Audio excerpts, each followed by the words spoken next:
कधी लाखांच्या घरातल्या खळखळाटात हसवलं, तर कधी अशीही बनवाबनवीतून दंगा केला, तर कधी अंधेर नगरी चौपट राजामधून समाजावर भाष्य केलं आणि आज आपल्याला हसवत हसवत पोचले आहेत थेट पद्मश्री सन्मानापर्यंत. नमस्कार मित्रांनो, मी आहे अतुल मोरे आणि तुम्ही पाहताय स्क्वेअर मराठी.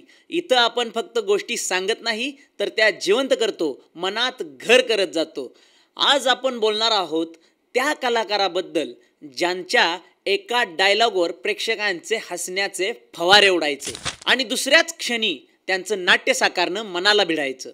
हो, आज आपण उलगडणार आहोत हसवणाऱ्या राजाचा अशोक सराफ यांचा झगमगता प्रवास, माय मराठीपासून ते थेट पद्मश्री सन्मानापर्यंतचा.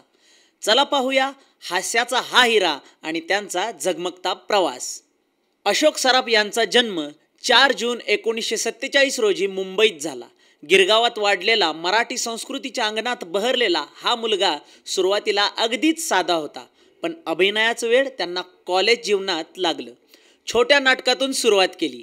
आवाजात कमालीचा भार, चेहऱ्यावर अभिनयाचं जिवंत रूप आणि लोकांच्या प्रतिक्रियांवर लक्ष, ह्याचं त्यांना गारूड झालं.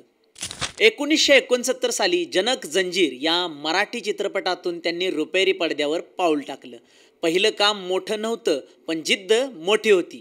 त्यानंतर सिंहासन, सौदामिनी आणि समांतर अशा गंभीर भूमिकांमधूनही त्यांनी आपला ठसा उमटवला.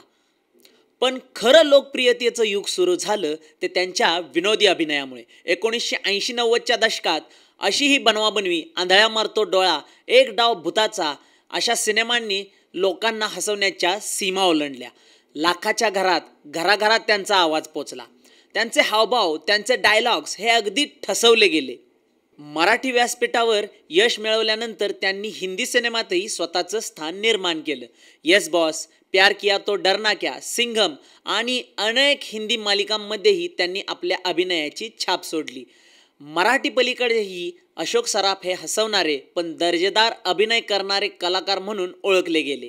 तेवढंच नाही तर टी व्ही मालिकांमध्येही त्यांनी हम 5, डोंट वरी हो जाएगा, फॅमिली नंबर 1 यांसारख्या लोकप्रिय मालिकांमध्ये आपल्या व्यक्तिरेखांना अजरामर केलं. त्यांचा आवाज, त्यांचं टायमिंग आणि त्यांच्या संवादफेकीत एक वेगळीच जादू होती. फक्त सिनेमा नाही तर नाटक हे त्यांचं खऱ्या अर्थानं घर होतं. अंधेर नगरी चौपट राजा, सांडकोळ, घर म्हणजे घर असतं, हसवा फसवी अशा अनेक गाजलेल्या नाटकांमधून त्यांनी रसिक प्रेक्षकांना हसवलं, विचार करायला लावलं आणि नात्याचं वास्तव मांडलं. त्यांच्या अभिनय कारकिर्दीला भरपूर पुरस्कार मिळाले. फक्त विनोद नव्हे तर संवेदनशील अभिनयासाठीही गौरव मिळाला. महाराष्ट्र भूषण, झी गौरव, फक्त लढ म्हणा पुरस्कार आणि आता 2025मध्ये भारत सरकारने दिलेला पद्मश्री पुरस्कार.